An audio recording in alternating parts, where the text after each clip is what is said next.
Assalamualaikum warahmatullahi wabarakatuh.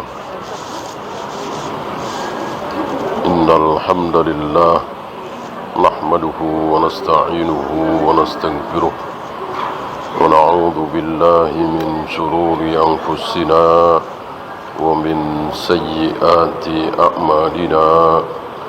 May yahdihillahu fala mudilla lahu ومن يضلل فلا هادي له أشهد أن لا إله إلا الله وحده لا شريك له وأشهد أن محمدا عبده ورسوله وبعد. Kita sampai mana, Bu? Sampai ayat berapa? Sepertinya baru ayat 1 ya. Ya, setelah beliau menulis Bismillahirrahmanirrahim, dan ini sunnah dalam segala kebaikan di luar ibadah makhluk. Nyapu, ngepel, masak, tanda tangan, nyuci, hidupin mesin, nyelah motor, semua disunahkan baca Bismillah. Dalilnya gimana, Bu? Setiap amal kebaikan, kullu amrin dzibalin la yubda'u fihi bi bismillah fa huwa afdal. Setiap amal kebaikan kok tidak diawali dengan bismillah, maka akan terputus, hilang keberkahan, dan seterusnya. Tapi ibu jangan salah paham. Seluruh kebaikan, azan kan baik, sholat kan baik. Nah, sebelum azan, sebelum qomat, sebelum sholat, baca Bismillahirrahmanirrahim. Betul? Betul? Betul? Salah. Salah. Maka saya tadi bilang, urusan dunia, nyuci, ngepel, tanda tangan, nyelah motor, ngidupin mesin. Kalau ibadah butuh dalil, butuh contoh dari Nabi. Apa iya Nabi kalau sebelum takbir Allahu Akbar baca bismillah?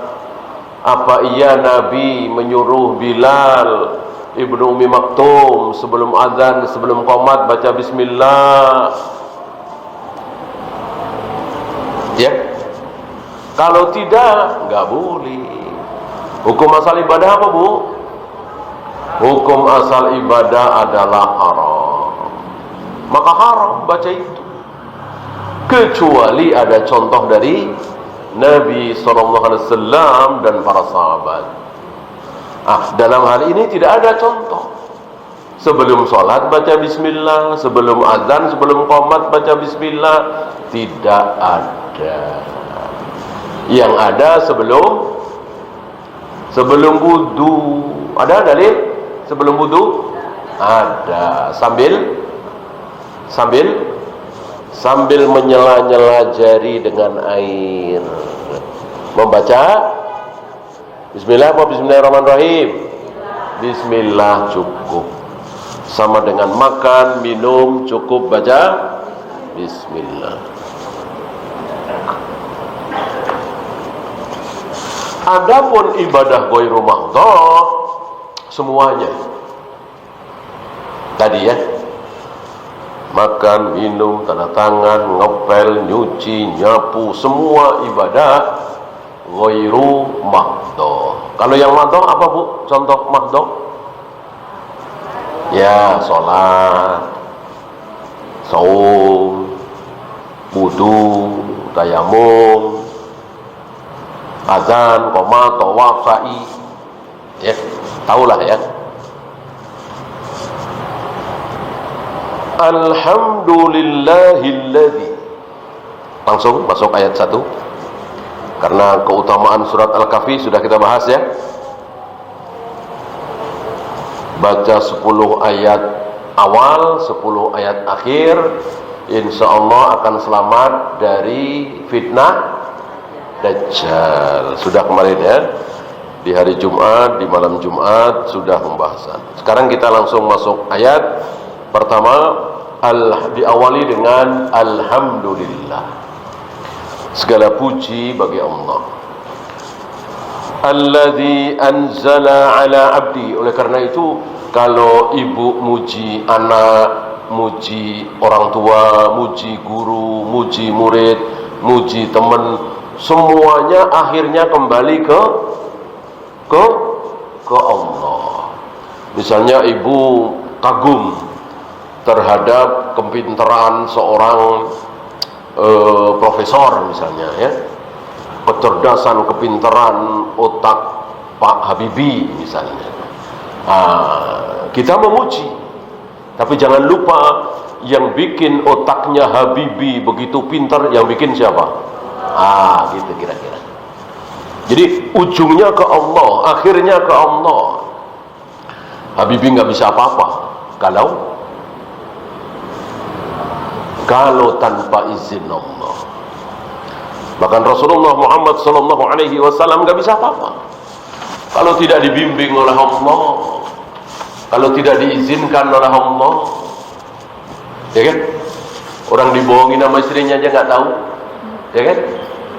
Dibohongi sama istrinya, beliau enggak tahu. Ya. Dua istri beliau, Aisyah dan Hafsah, bersengkokol membohongi beliau.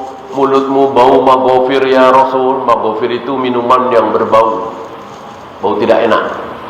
Dan ini bohong. Aisyah dan Hafsah bohong. Nabi nggak tahu, dikiranya benar. Ya. Artinya kemuliaan Nabi, keilmuan Nabi, ketakwaan Nabi, kehebatan Nabi, semua dari Allah. Oleh karena itu kita puji Allah. Mungkin di antara ibu ada yang pintar masak apa aja enak, kan ada begitu ya. Cuman dikasih sawi sama garam doang misalnya, enak ya. Jangan sombong. Ini keahlian saya, ini saya memang ilmu keturunan, ini gawan bayi ya, belum lahir aja saya sudah pintar masak misalnya. Nah itu kan sombong, ya kan? Nggak boleh. Ini pemberian dari Allah, anugerah dari Allah gitu. Dan itu tidak menentukan dagang laris. Banyak orang pintar masak, masakannya enak, dagang tapi nggak laris. Ada yang biasa-biasa saja, laris luar biasa. Itu semua yang ngatur siapa? Allah. Alladzi anzala ala abdihil kitab, di mana Allah telah menurunkan Alkitab. Alkitab di sini apa? Iya, Alkitab di sini Al-Quran. Bukan Taurat, bukan Injil, bukan Zabur. Khusus Al-Quran. Beda dengan innal ladzina kafaru min ahlil kitab. Kitab di sini apa?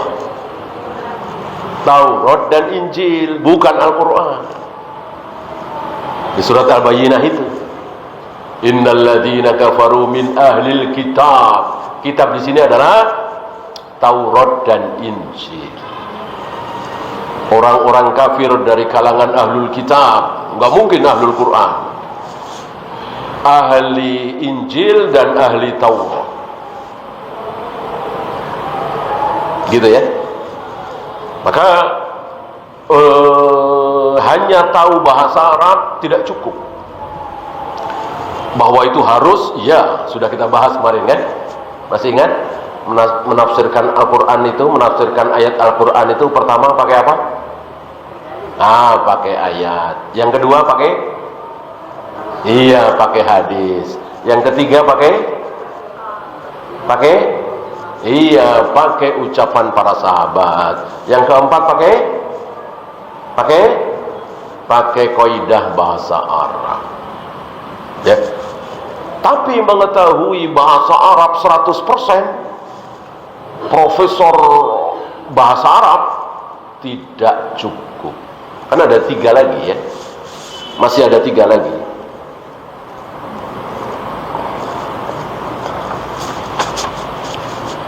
Tahu dari mana bahwa ini Al-Quran? Bukan Taurat, bukan Injil. Tahu dari mana? Ala abdihi, hambanya. Kalau Taurat, Injil, ya berarti Nabi Muhammad, Nabi Injil siapa? Injil Nabi Isa, Taurat Nabi Musa. Berarti kan ibadihi, ibad, bukan abd. Ini abd berarti satu orang, satu manusia bernama Muhammad sallallahu alaihi wasallam. Segala puji bagi Allah yang telah menurunkan Al-Quran kepada hambanya. Siapa hambanya? Iya, Muhammad sallallahu alaihi wasallam. Musa enggak masuk di sini, Isa enggak masuk di sini, Ibrahim, Ismail semuanya enggak masuk. Abd di sini Muhammad sallallahu alaihi wasallam. Dan disebut hamba itu besar, tinggi. Walaupun hamba itu artinya abd itu hamba artinya budak. Ibu pernah lihat budak? Ya. Lari, cepat, lari dia. Stop. Gitu. Bawa. Udah bosen ya. Jual. Budak seperti itu. Sayang sekarang sedang tidak ada. 400 tahun yang lalu, 500 tahun yang lalu masih ada. Orang tapi diperjualbelikan. Orang tapi milik orang. Orang tapi milik orang. Bukan anak milik orang tuanya, bukan. Nggak ada hubungan darah. Ya, misalnya saya punya budak namanya Fulan. Maka Fulan ini milik saya. Saya bosen, saya jual. Dan tawar-menawar. Ya, 400 tahun, 500 tahun yang lalu masih ada. Mungkin 300 tahun lalu masih ada. Sekarang ini sedang tidak ada. Bukannya udah nggak ada lagi, sedang tidak ada. Nanti akan ada lagi. Tidak mungkin kita ragu dengan sabda Nabi sallallahu alaihi wasallam. Dan nanti yang jadi budak siapa? Orang Islam atau orang kafir? Yang jadi budak adalah orang kafir. Yang jadi tuan, yang punya budak, orang Islam. Ya, akan terjadi lagi.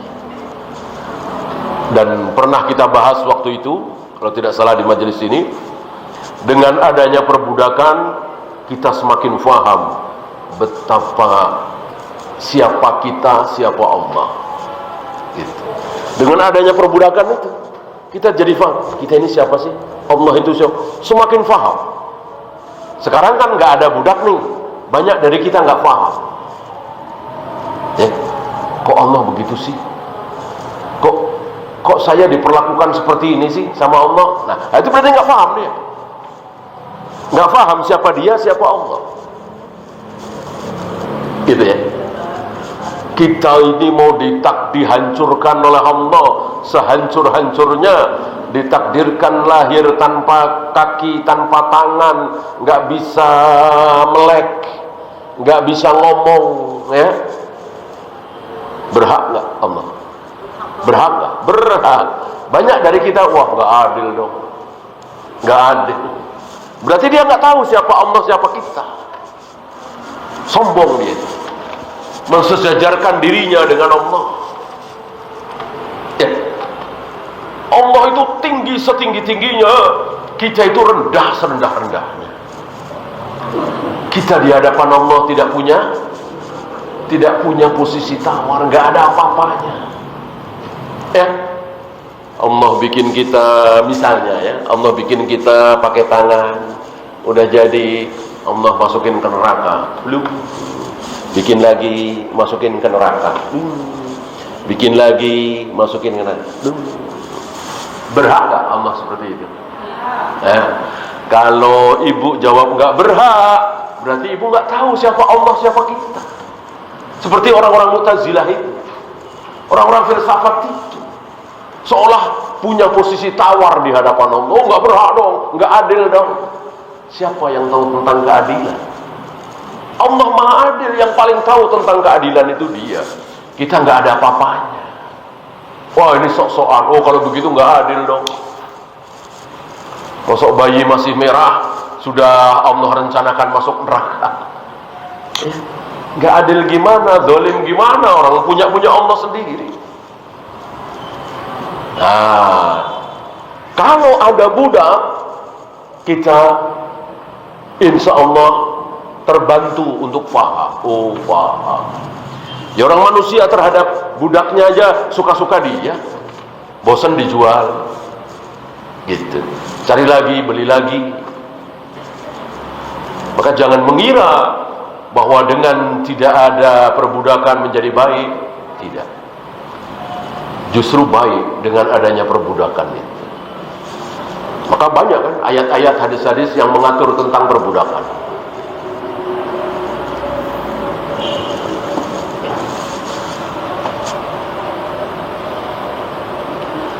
Nah, ketika Nabi disebut sebagai hamba Allah, budak Allah, maka Nabi itu menjadi tinggi.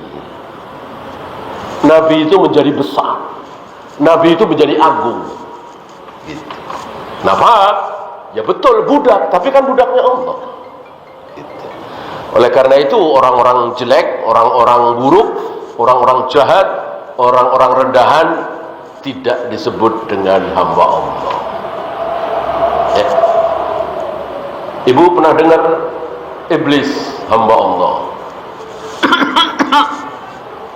Fir'aun hamba Allah, Abu Jahal, Abu Lahab hamba Allah. Pernah dengar?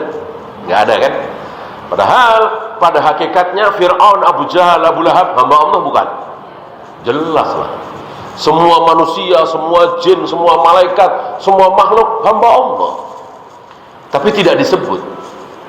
Allah tidak pernah menyebut Abu Jahal hamba Allah, Abu Lahab hamba Allah, Fir'aun hamba Allah, Iblis hamba Allah. Enggak.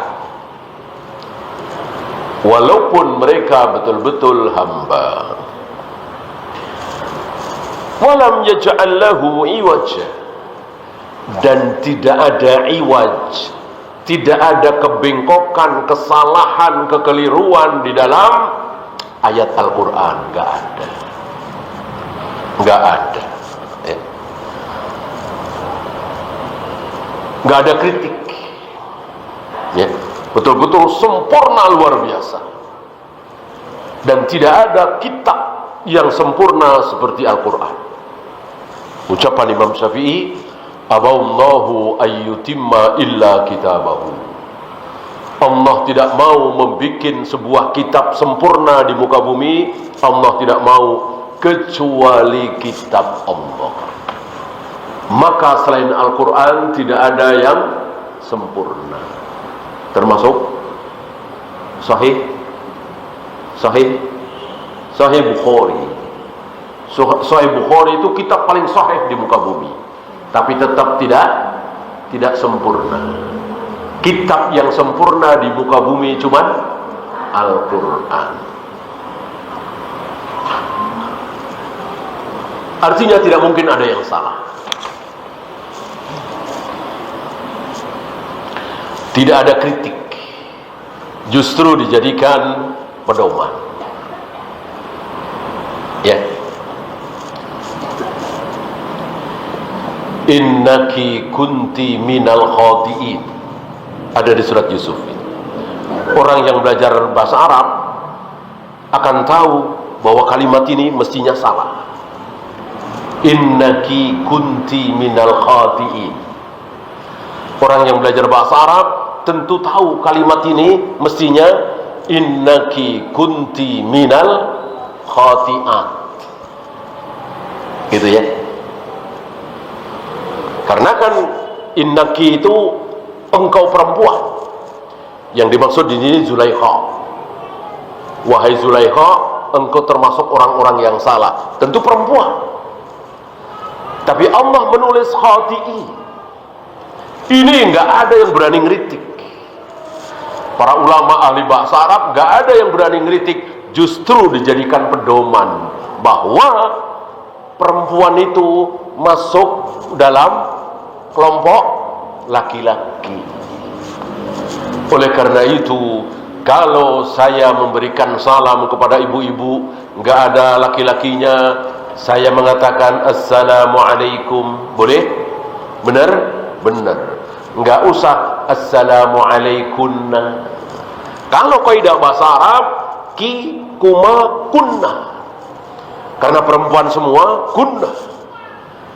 Tapi saya menyampaikan assalamualaikum nggak masalah, karena perempuan itu masuk dalam kelompok laki-laki.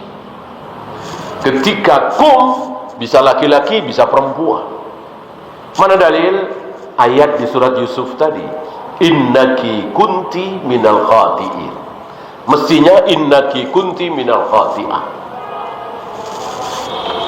ya. Ini yang dimaksud walam yaj'al lahu iwaja. Tidak ada kebengkokan sedikit pun. Jangankan salah, bengkok dikit saja. Ya, ini kan mestinya lurus. Ini ada bengkok sedikit, ya nggak apa-apa lah, nggak terlalu penting. Nggak ada itu di Al-Quran seperti itu. Jadi lurus, sempurna, tidak mungkin bisa dikritik.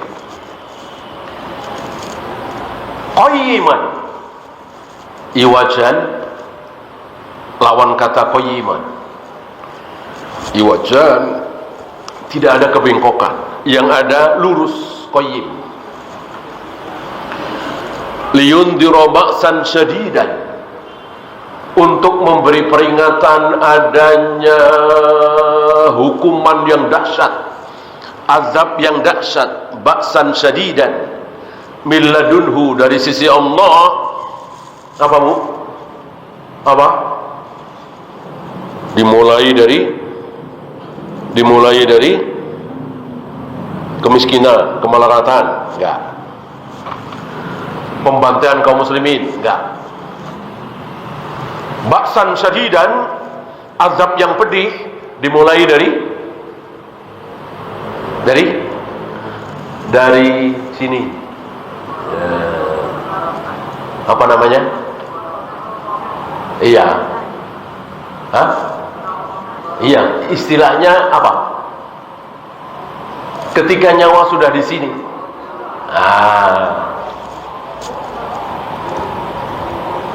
Bahasa Indonesianya apa? Bahasa Arabnya kan nazak ya. Mungkin sudah masuk dalam bahasa Indonesia, sakaratul maut.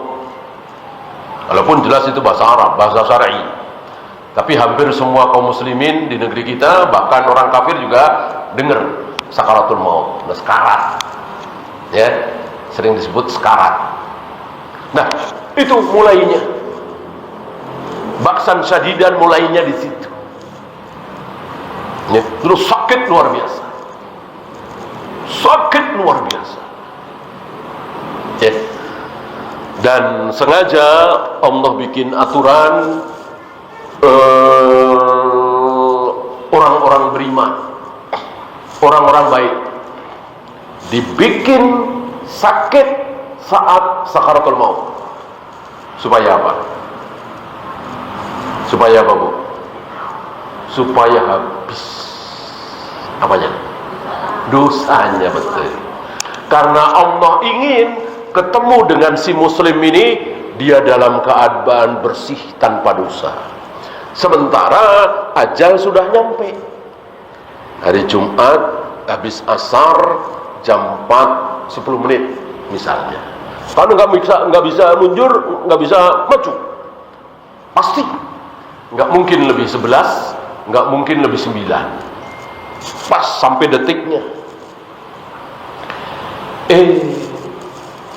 Dosanya masih banyak, jarang istighfar, jarang tobat, banyak berbuat dosa. Tapi Allah mau ketemu dengan dia dalam keadaan bersih dari dosa. Maka Allah bersihkan dosanya dengan cara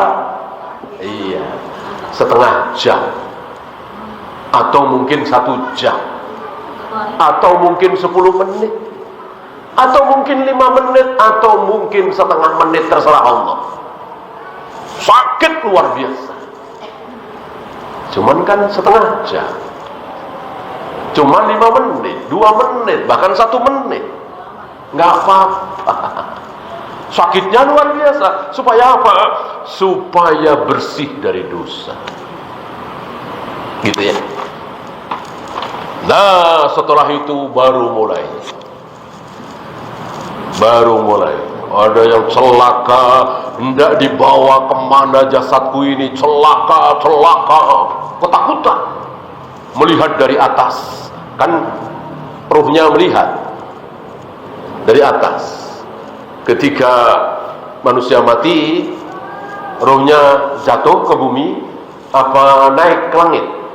Iya. Ini membantah orang-orang yang mengatakan Allah tidak di atas. Dibantah. Salah satunya oleh hadis ini. Naik. Ketakutan dia. Hendak dibawa kemana jasadku. Sementara orang-orang yang beriman dan beramal soleh, dia mengatakan cepat bawa jasadku, cepat. Gitu. Maka sunnah bagi kita yang masih hidup, membawa jenazah itu pelan-pelan apa cepet-cepet? Cepet, ya. Berlari, setengah berlari lah, takut jatuh, ya. Iya, sunnah setengah berlari, sunnah cepat membawa jenazah itu.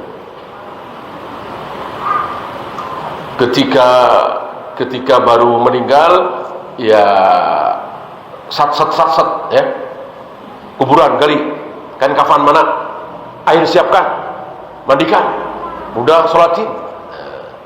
Tidak seperti orang-orang kafir, ada seminggu, ada 5 hari, diinapkan di rumah duka, ada semalaman. Ini tidak baik. Sunnahnya segera. Kalau dia orang baik, supaya cepat mendapatkan kebaikannya. Kalau dia orang buruk, supaya engkau cepat-cepat lepas dari keburukan. Ya. Nah, ada itu, saya pernah lihat itu, bahwa kiri 3, kanan 3, masukin ke peti, jalannya selangkah, berhenti, selangkah, berhenti, selangkah, berhenti, pakai seragam, ya. Ini menyelisih sunnah. Maksudnya cepat-cepat, sunnah gitu. Oh, nanti di alam barzah lebih mengerikan lagi. Datang 2 utusan. Ketika dia tahu anaknya pulang, istrinya pulang, keluarganya pulang, istrinya pulang, suaminya pulang, nggak ada yang mau nemenin. Menyedihkan sekali. Datang 2 utusan. Ya, itu dikubur. Belum nanti di hari kebangkitan, dibangkitkan dalam keadaan telanjang, tanpa makanan, tanpa minuman. Ini belum neraka. Ini belum neraka terus. Maka dikatakan di sini liyundhira ba'san shadidan min ladunhu. Al-Qur'an ini salah satu isi yang terbanyak adalah menakut-nakuti kalian supaya takut, supaya menjadi taat. Wa yubashsyiral mu'minin, sebaliknya memberikan kabar gembira kepada orang-orang mukmin yang beramal saleh. Ya, nih makanan, nih anggur, nih pisang, nih khamr yang dulunya tidak boleh, madu, pemandangan luar biasa. Ya. Al-Quran penuh seperti itu, menggambarkan surga, neraka, kenikmatan, kesedihan, semuanya setelah mati. Nggak ada sebelum mati. Awas, rapotnya jelek, ijazahnya jelek, nanti sulit cari kerja. Nggak ada. Al-Quran nggak ada begitu, hadis nggak ada begitu. Ya, nggak jadi dokter, nggak jadi insinyur, nggak jadi pilot, ya udah miskin. Nggak ada. Al-Quran, hadis tidak pernah menakut-nakuti dengan masa depan, hari tua. Nggak ada. Al-Quran dan Sunnah hanya menakut-nakuti mulai dari gor-gorok tadi, kemudian di kuburan, kemudian di mizan, kemudian di padang mahsyar, di sirat, di haud, dan seterusnya. Nggak pernah Al-Quran dan Sunnah menakut-nakuti dengan kemiskinan, kesengsaraan, nggak punya duit, nganggur. Enggak. Ya. Bahkan setan yang menakut-nakuti kita dengan kemiskinan itu siapa?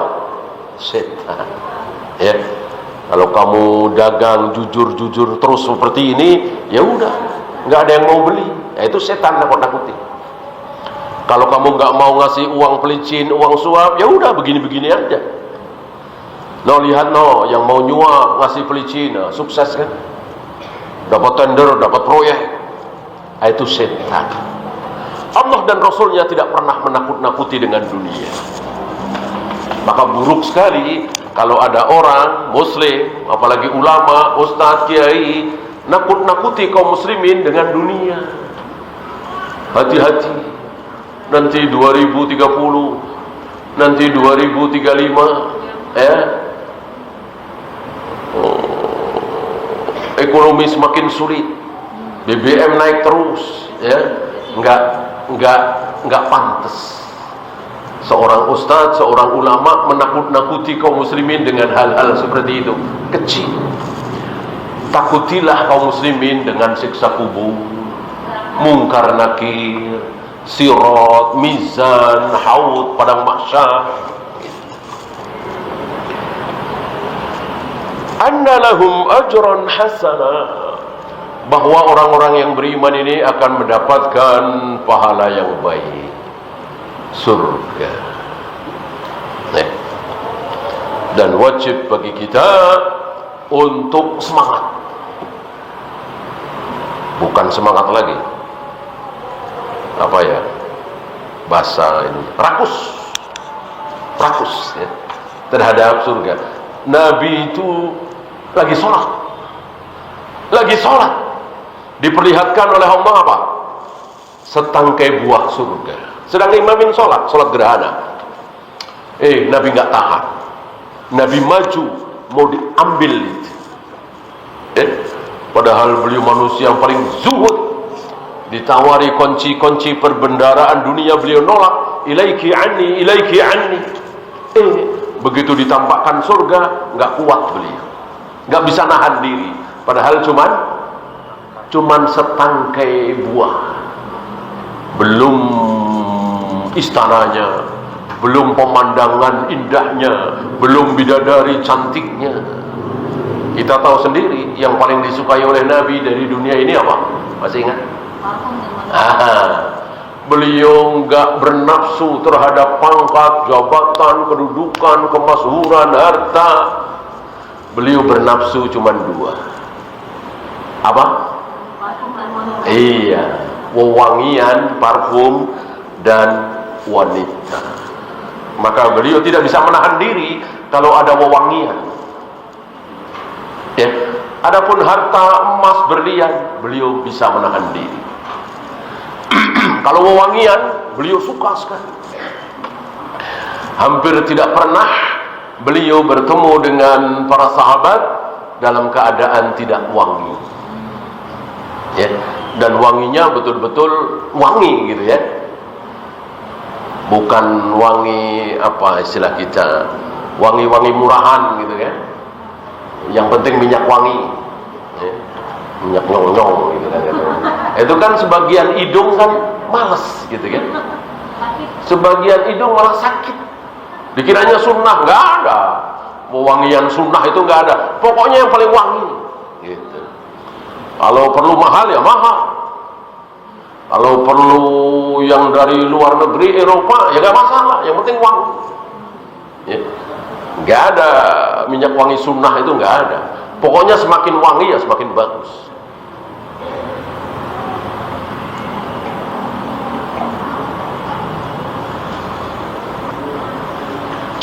Yang kedua, wanita. Maka beliau menikmati beberapa wanita dengan cara yang halal. Mau 6, mau 7, mau 9, mau 11, kalau halal nggak tercela. Daripada satu haram, ya. Satu tapi nggak nikah, kumpul kebo, selingkuhan, cuman satu, ya. Lebih mulia banyak tapi halal, diridhoi oleh Allah. Makithina fihi abadan. Berapa tahun kita di surga, Bu? Iya, abadan, selama-lamanya ya. Kalau orang bilang gunung besar, gunung apa misalnya paling besar, Himalaya, itu pasir semua, pasir semua. Lalu dihitung pasirnya satu-satu, 1, 2, 3. Itu kekal nggak? Enggak. Walaupun jutaan tahun, jutaan abad, tetap nggak kekal. Pada satu ketika akan selesai dihitung. Kalau terus ya. Ini kekal. Artinya nggak bisa dikatakan 1000 triliun abad. Kita nggak bisa ngebayangin udah 1000 triliun abad lagi. Itu masih belum kekal. Ini kekal selama-lamanya. Ya. Wa yundhiral ladzina qalu ittakhadallahu walada. Ini dia. 10 hari yang lalu ya. 10 hari yang lalu nih banyak orang bilang begini. Wa yundhiral ladzina qalu ittakhadallahu walada, dan untuk memberi peringatan kepada orang-orang yang mengatakan bahwa Allah punya anak. Jadi sengaja Al-Quran ini diturunkan untuk ngasih tahu bahwa Allah itu tidak punya anak. Ya, liyundhiral ladzina qalu ittakhadallahu walada. Al-Quran diturunkan untuk memberikan peringatan kepada orang-orang yang ngeyel, bandel, masih mengatakan bahwa Allah punya anak. Salah satu tujuan Al-Quran diturunkan menghilangkan syubhat bahwa Allah punya anak. Masih ingat, Bu, apa yang terjadi dengan langit? Iya, langit hampir terbelah, hancur. Gunung hampir meledak, bumi hampir belah. Ketika pertama kali mendengar ada orang mengatakan Allah punya anak, anda aulir rahmani walada, marah, emosi mendengar Allah punya anak. Ucapan ini, kemaksiatan ini lebih disukai oleh iblis daripada berzina, minum khamr, berjudi, narkoba, korupsi, membunuh. Itu semua ketika dilakukan masih ada harapan ampun. Adapun mengatakan Allah punya anak, kekal di neraka selama-lamanya. Ya. Ma lahum bihi min ilmin. Mereka tidak punya dalil sama sekali, tidak ada ilmu sama sekali. Mengatakan Allah punya anak, Yesus, Nabi Isa, anak Tuhan, itu ngarang sengarang-ngarangnya. Hayal sehayal-halnya, nggak ada ilmu sama sekali, nggak ada dalil sama sekali. Dan begitulah orang-orang Nasrani, tidak tahu dalil. Beda dengan Yahudi. Yahudi punya ilmu, punya dalil, tahu kebenaran, tapi tidak diamalkan. Nasrani beramal tapi tanpa ilmu. Yahudi berilmu tapi tidak beramal. Yang tengah-tengah, yang bagus siapa? Kaum muslimin. Cari ilmu diamalkan, cari ilmu diamalkan, cari ilmu diamalkan, cari ilmu diamalkan terus. Maka ibu jangan tiap pekan cari ilmu mulu ya. Harus diamalkan. Ya, harus diamalkan ilmu itu. Jangan ditumpuk-tumpuk terus ilmunya. Ngaji sana, ngaji sini, ngaji sana, ngaji sini. Suaminya tidak ditaati. Suaminya tidak disenangkan, tidak dibahagiakan. Itu pengamalan ilmu. Ya. Ketika suami di rumah, mungkin hari Sabtu, hari Ahad, atau mungkin hari libur, atau mungkin memang lagi cuti, saatnya ibu mau mengamalkan ilmu. Jadi bukan saatnya ngaji. Ya, ngaji kan udah dari kemarin. Ya, saatnya mengamalkan ilmu. Mau kemana bang? Mau ditemanin kemana bang? Gitu. Lah kalau si abang mau sekalian ajak ngaji, tentu bagus, tentu lebih baik. Tapi seandainya suami nggak mau, malah minta ditemenin makan di mana atau kemana, wajib ditaati. Itu lebih baik daripada ngaji. Mengamalkan ilmu. Ya, jangan abang ke rumah ibu sendiri aja ya. Aku mau ngaji. Ini nggak benar. Ini nggak benar. Ya, tentu namanya suami pasti ingin ditemani. Insya Allah, kecuali jelas-jelas ngarang, mungkin dia ada urusan apa. Ya. Intinya ilmu yang ibu cari setiap pekan atau sepekan 2 kali 3 kali diamalkan, karena itu wajib. Salat tahajud wajib nggak? Salat tahajud wajib nggak? Enggak. Qobliyah ba'diyah wajib? Enggak. Senin Kamis puasa Daud wajib? Enggak. Taat kepada suami? Wajib. Ya. Mosok yang wajib ditinggalkan, ngeberatin yang tidak wajib. Wala li abaihim, begitu pula bapak-bapaknya. Ayah-ayah mereka, nenek moyang mereka nggak punya dalil, nggak punya ilmu kalau Allah itu punya anak. Nggak punya dalil sama sekali. Ngarang sengarang-ngarangnya. Kaburat kalimatan takhruju min afwahihim. Sungguh besar dosanya apa yang keluar dari mulut mereka.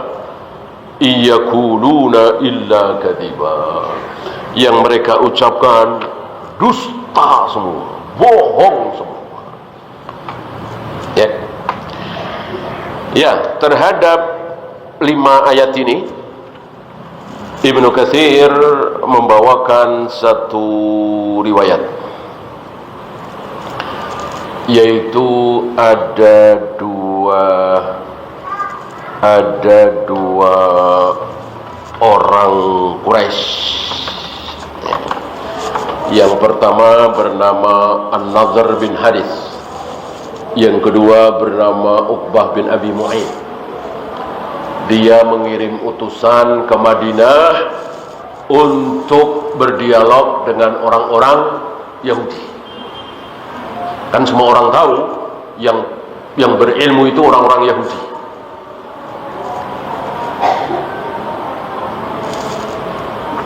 sebelum Islam datang, sebelum Rasulullah diutus, apalagi sebelum Rasul lahir, yang menjadi rujukan manusia adalah Yahudi. Mereka banyak tahu tentang Taurat, tentang Injil, ya. Nah, dua orang ini diutus oleh orang-orang Quraisy, An-Nadhr bin Haris dan Uqbah bin Abi Mu'ayth, untuk bertemu dengan orang-orang Yahudi, membicarakan tentang seorang yang baru saja mengaku Nabi. Bukan baru saja, sudah 13 tahun ya.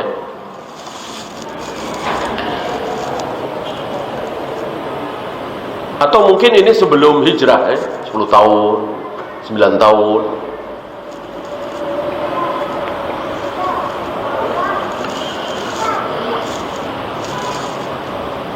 Nah, maka berdialoglah, ngobrol tentang Muhammad sallallahu alaihi wasallam.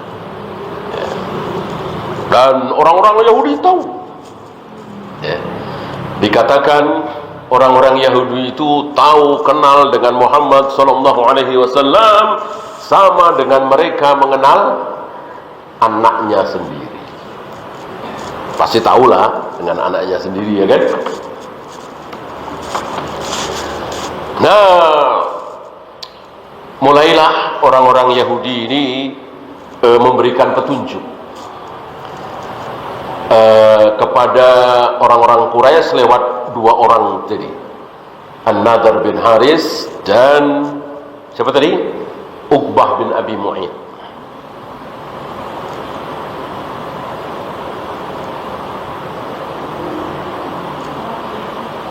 Saluhu an futyatin dahabu fid dahril awal. Coba tanyakan kepada dia, Muhammad yang mengaku Nabi, tentang pemuda, 7 pemuda yang tidur di dalam gua. Ya. Kalau dia Nabi tentu dia tahu. Wasaluhu an rajulin tawafin balagha masyariqal ardi wa magharibiha. Tanyakan pula kepada dia yang mengaku Nabi itu, Muhammad itu, tentang orang yang raja yang hobi berkeliling ke barat, ke timur. Siapa? Sampai ke barat, sampai ke timur, sampai menutup satu bangsa yang hobinya berbuat kerusakan. Zulkarnain menutup pintu keluar bagi bangsa perusak, Ya'juj dan Ma'juj. Dua bangsa ini ya, yang besar-besar sekali, yang kecil-kecil sekali. Manusia ini, Ya'juj Ma'juj, bangsa perusak.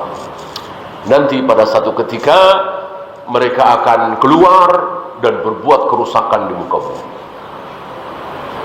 Mudah-mudahan kita sudah tidak ada ya, karena mengerikan sekali. Jangankan kita, jangankan manusia biasa, Nabi Isa saja tidak sanggup melawannya. Padahal Dajjal diapain oleh Nabi Isa? Dajjal diapain oleh Nabi Isa? Dajjal dibunuh. Berarti kan luar biasa Nabi Isa. Terhadap Ya'juj Ma'juj, Nabi Isa tidak sanggup menghadapi. Menyelamatkan diri bersama kaum muslimin di puncak sebuah gunung.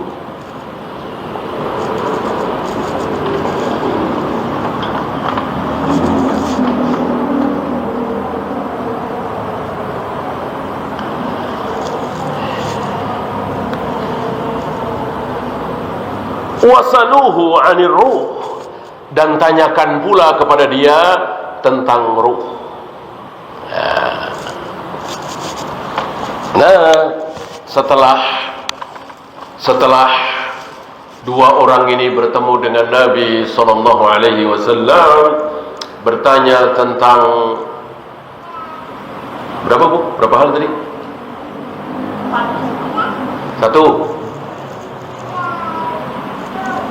Satu. Apa tadi? Belum 5 menit.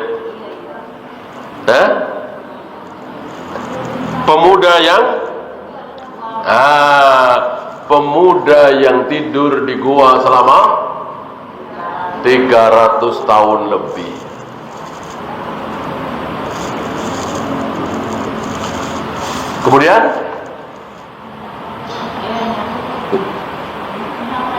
Kemudian tadi suruh nanya kepada Nabi tentang 7 pemuda.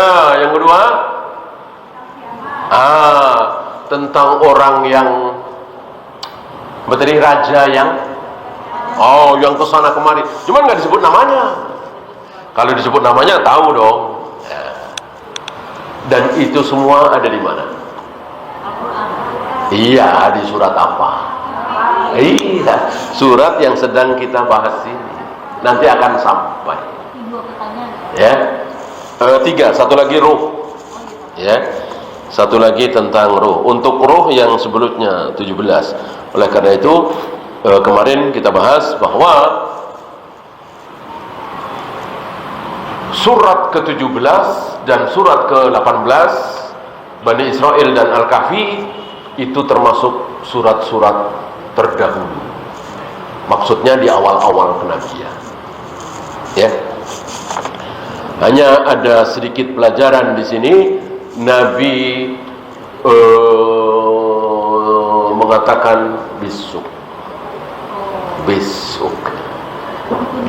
ya, besok.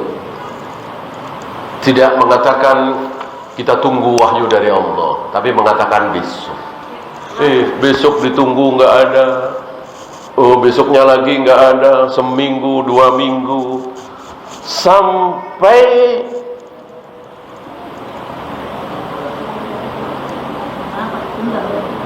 tiga bulan, sampai 3 bulan, ya. Maka ada peringatan dari Allah kepada Nabi, wala taqulanna inni fa'ilun dzalika ghadan illa ayyasha Allah. Lain kali harus mengucapkan insya Allah. Kalau ibu janji mau datang, dan pasti ya, artinya imam acara itu sedang ditunggu-tunggu oleh ibu. Memang betul-betul ibu punya kepentingan di acara itu, dan acara itu baik, halal, malah berpahala. Tetap ibu harus mengucapkan insya Allah. Pasti boleh, pasti insya Allah. Ya, insya Allah kita 5 ayat dulu. Ada pertanyaan? Silakan.